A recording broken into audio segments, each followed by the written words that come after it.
Every year, deep in the redwood forests of Northern California, an elite club consisting of world leaders, billionaires, and other prominent businessmen gather to hold secret meetings and perform sinister rituals. Clad in red hooded robes and chanting in unison, supposed effigies of human children are burned on great fires. These unholy acts are performed at the feet of a 12-meter tall statue of an ancient deity that takes the form of a giant owl. Many rumors and conspiracies have circulated as to the identity of this owl, with many believing it to be the pagan deity of child sacrifice Moloch.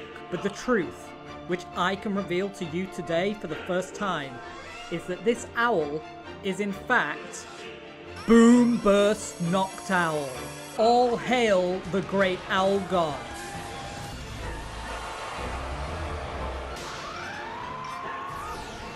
Okay, let's dial back the fanaticism for a second and take a look at this fantastic one-starter cost sweeper because it is so good. Who is Noctowl? Who?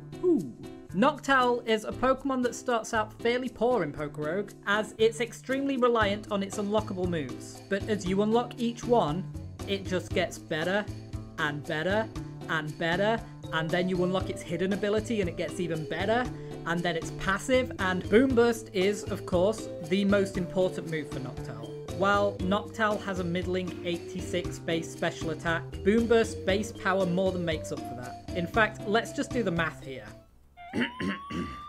You know, they say that all Pokemon are created equal, but you look at Boomburst Noctowl and you can see that statement is not true. See, normally, if you use Boomburst on a Pokemon, you got a 140 base power move, but Noctowl is a genetic freak, and it's not normal. So with Stab, you got 210 base power move at best for beating the game. Then you add Aerilate to the mix, your chances of winning drastic go up. See, Aerilate adds 20 more power to Boomburst, so you got a 210 plus 1/5 base power. That's 252 power Boomburst. And Finn and Ivy knows they can't beat Noctowl, and they're not even gonna try. See, the numbers don't lie, and they spell disaster for, okay, you get the idea. Boomburst is crazy, and so am I, a little bit. So, you've got Boomburst, and then you unlock Calm Mind, and suddenly we are cooking, because Noctowl also gets Roost via level up. And by now, if you've been watching my previous videos, you're probably starting to see a pattern with these broken moves. Stat up move, combined with a healing move, combined with powerful attacking options. Noctowl has the holy trinity available.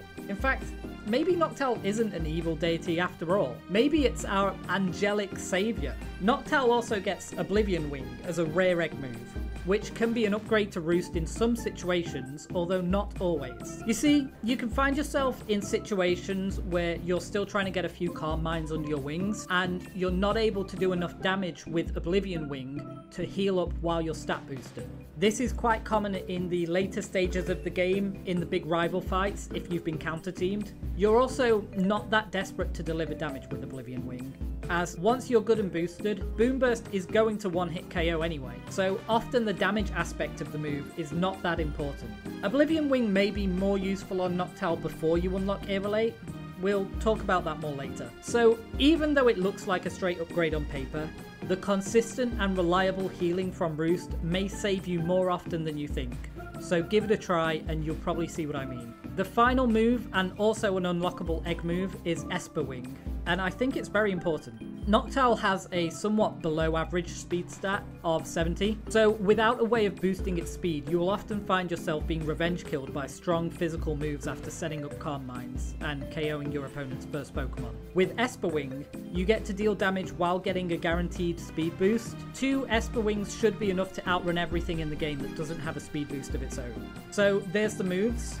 And normal, psychic, and potentially flying is not the best coverage. All 3 are resisted by steel alone, and a lot of Pokemon like Tyranitar are going to give you trouble. But you can get around this if you are able to unlock Noctowl's hidden ability, Tinted Lens. Tinted Lens doubles the power of moves if they are resisted, essentially cancelling out the resistance. So a standard resistance, 0.5, just becomes a normal move, and a 4 times resisted move would become a normally resisted move, because 0.25 multiplied by 2 is 0.5. Wow, look at me doing that. Noctowl's final divine gift is its passive ability Aerilate. Aerilate turns all normal moves into flying type moves, and gives them a 20% boost, tipping Boomburst into even more absurd territory and making it a spammable move that's more powerful than Explosion, and which nothing is immune to.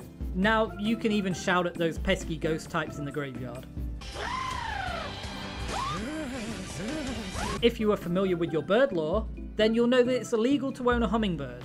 And more importantly, you'll know that Hoot Hoot is a very common Pokemon to find early in the game, spawning in the town and forest biomes. It's very easy to catch, and being a one-cost Pokemon, it's super easy to farm candies on it. As a starter Pokemon that costs 1, you can fit Noctowl onto a lot of different teams. I think it's easily my most used Pokemon in Pokérogue because of this, and every time I take it, I think I won't end up needing it during a run, and then it ends up being MVP for most of the run. It's so consistent, it's so good. We haven't even talked about how the Owl is even good versus Eternatus. It has base 100 HP, Calm Mind and Roost means that with a little bit of vitamin investment, you can solo the first stage of Eternatus fairly consistently. Just hold on to a few Lumberries because Sludge Bomb always poisons in this fight for some reason, maybe a Citrus Berry or two, and you can just Calm Mind against Eternatus and tank through the Eterna Beams. Then you can get in a few hits with the super effective Esper Wing to make sure that you're faster for the second stage, and then just start shredding. A word of warning, something you have to remember, Boomburst hits all Pokemon in a double battle, including your own. I forget this all the time and end up KOing my own Pokemon. If you don't have Aerilate, then you can pair Noctowl up with a ghost type to avoid this, but as we said earlier, nothing is immune to flying type. So unfortunately with Aerilate activated, your +6 Boomburst are going to probably KO every single one of your allies. It even hits through Substitute. So there you go, that is the mighty Noctowl. Probably one of the most well-known broken Pokemon in Pokérogue, but one that is absolutely deserving of a video of its own. If you have some egg moves unlocked and haven't given Noctowl a try, give it a go, you won't regret it. Mono Flying, Mono Normal, Gen 2 Challenge, stick it in one of those. For only 1 cost, it is one of the best Pokemon in the game. I just wanted to say thank you to everyone who's subscribed recently. I started making these videos just as a bit of fun with my Pokemon friends, and I wasn't really taking it seriously to begin with, but they seem to be getting a lot of attention and positive feedback, which is great to see. So I'm gonna start putting in more effort for you guys. Also, I am aware that some of these Pokemon aren't truly broken. You know, I'm intentionally picking out Pokemon that are underutilized or somewhat silly. Like, come on, we know that Lumineon isn't the best Pokemon in the game. If you want to break the game, then just take Zacian or something. It's that simple. But the algorithm seems to like that word, so please don't take these video titles too seriously. I've got a list of Pokemon that I'm going to be trying out and making videos of in future. But if you have any ideas, any cool combinations, feel free to leave a comment and I'll take a look at them. Providing I've got the egg moves unlocked. I can always farm for passive, so I don't mind doing that. I'm happy to take suggestions. So once again, thanks for subscribing, thanks for watching, and all hail the Owl God. Woo!